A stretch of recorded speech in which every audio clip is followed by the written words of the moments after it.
Hi guys, I'm Dana from Dana's Bakery. Welcome to my kitchen.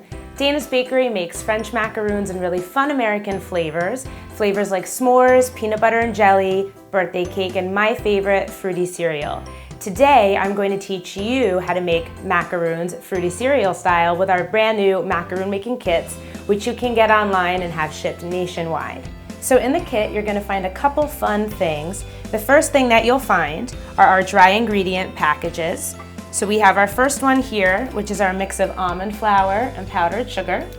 And then the next one is our granulated sugar, which we'll use to make our meringue. Next up, we have our piping tip, which is crucial when making French macaroons. And then over here, we have our piping bags, 2 of them, one for our batter and the other for filling. And then your fun little recipe card here that gives you your instructions and your recipe for your filling. In addition to the kit, you'll need a couple things to get started.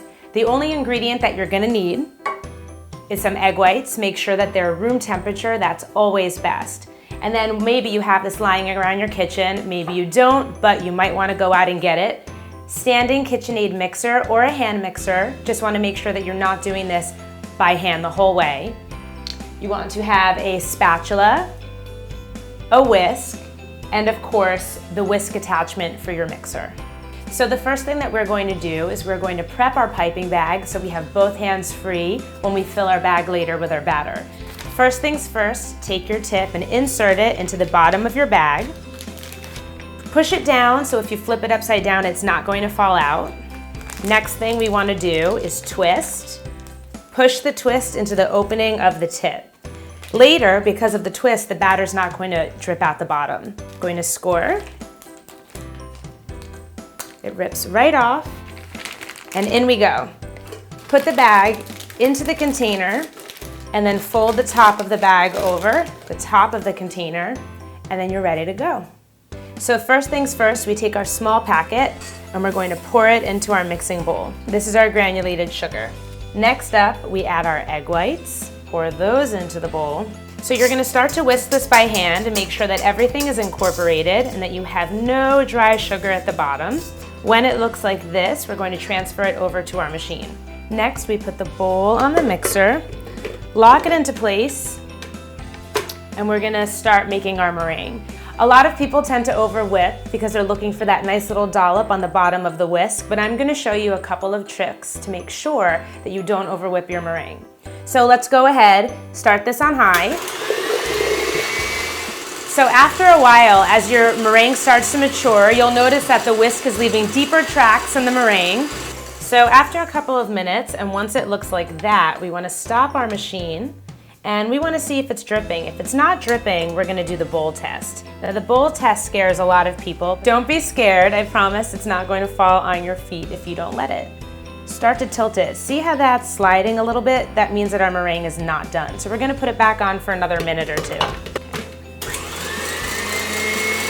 So it looks like we might be done. I'm going to do the test one more time. So I'm going to take our bowl. See how it's not sliding?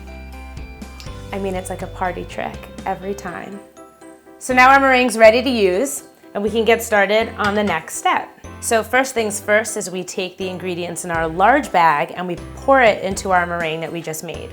So here we go. And then we're gonna start to fold. The reason why we fold is because we want to incorporate all of our ingredients, but you don't want to let out any of that air that we just whipped into our meringue. So you're going to take your spatula and we're going to fold, and I'm going to show you the right way to do it to make sure that your macaroons come out perfect.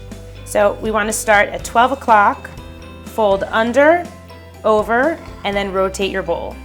And you're just going to keep on doing this over and over again until eventually it starts to resemble batter. Now when people get started with this step, they think it's never gonna happen, but I promise in a minute or 2, you're gonna be so happy with the results. Okay, let's give it a test. Beautiful. So what we're going to do is we're going to use that nifty little contraption that we put together earlier, and we're going to use this to fill our bag, and that way we have both hands free. So I'm going to take this, transfer it here. No mess, so easy to do by yourself. So once it's all in there, we're going to put this aside. And we're going to get started on our next step. First things first is that we are going to use our silk pad, or you can use parchment paper, and we're going to go ahead and secure the 4 corners down to the tray to make sure that our tray does not move later when we're ready to put these guys in the oven. We want to hold our bag 90 degrees, and we're just going to squeeze from the bottom. Stop when you get to those holes, or if you're making them all the same size and you don't have little holes on your parchment, I like to count. 1, 2, 3. 1, 2, 3. That way all of my macaroons come out the same size, and when I'm filling them later, every top has a bottom. So now that our macaroons are piped and they're gorgeous, we're gonna go ahead and tap our tray. So we're gonna hold it about 6 inches above the oven, and we're gonna drop it, and you're going to do this 6 to 8 times. Now that they're tapped and your air bubbles have released, we're gonna let it sit for about 5 to 10 minutes to get a skin. You'll see a nice little film on the top. It's a little bit hard. That's exactly what you want before you put these guys in the oven. Okay, we have a skin and we're ready to go in the oven. So now that they're baked and they're cooled, I took them on the tray and I flipped them, and now the fun part, we're gonna start filling. So you don't need a piping tip for your filling, just make sure that you cut it straight across, and you're just gonna fill it about halfway.